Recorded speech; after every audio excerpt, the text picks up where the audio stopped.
Est-ce qu'il n'y a pas un souci dans l'éducation qu'on a reçue par rapport à la place qu'on laisse aux émotions? Ou même dans le monde dans lequel on vit? Je ne sais pas ce que tu en penses, d'ailleurs je serais curieux de le savoir dans les commentaires. Personnellement, j'ai eu la réflexion suivante. J'ai constaté que dans tout le modèle éducationnel qu'on propose, eh bien, on demande aux enfants de contenir leurs émotions.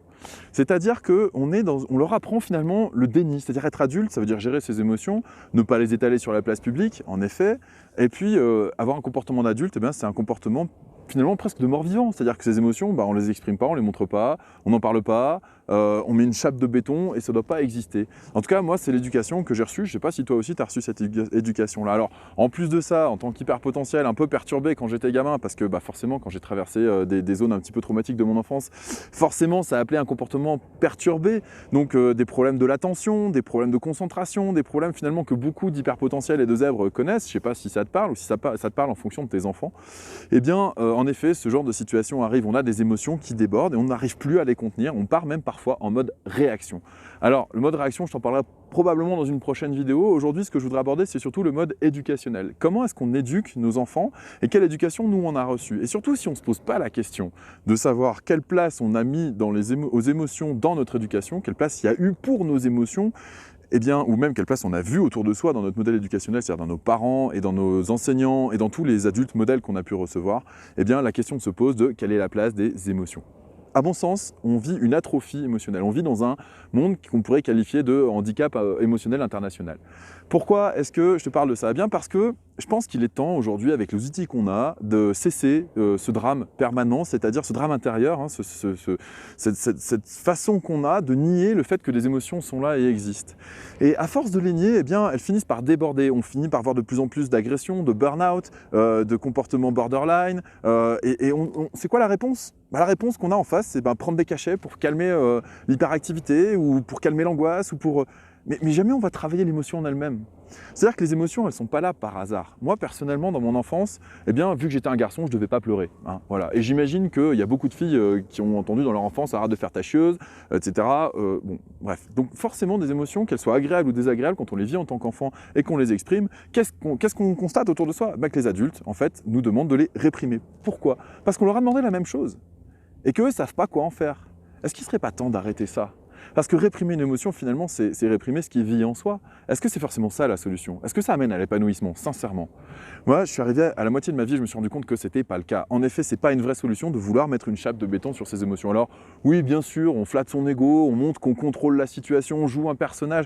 Mais au fond, l'épanouissement personnel, il n'est pas là. Enfin, en tout cas, moi, je ne l'ai pas trouvé dans cette voie-là.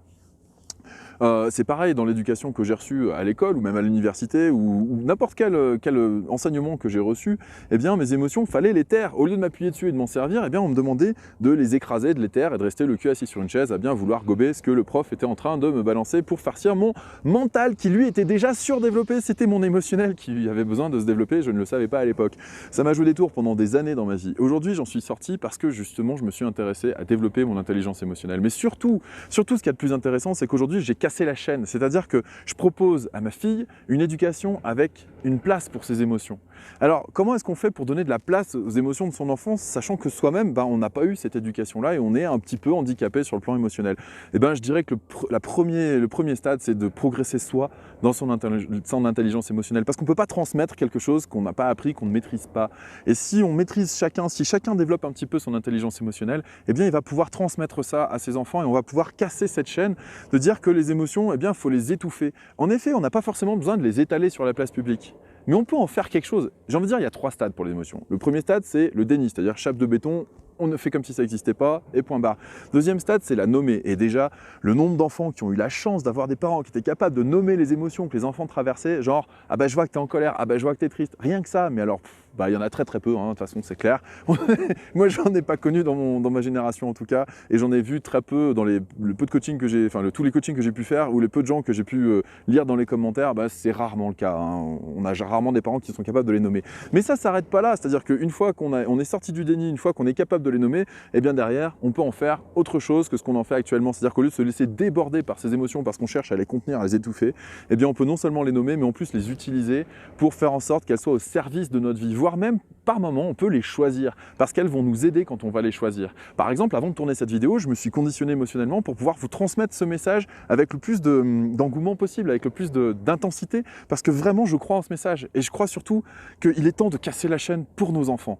Alors déjà pour soi, c'est un bienfait énorme, mais alors pour nos enfants, c'est quelque chose d'extraordinaire de développer son intelligence émotionnelle. Ça change tous les rapports. Ça devient hyper fluide. Chacun a le droit d'avoir ses émotions, les adultes comme les enfants.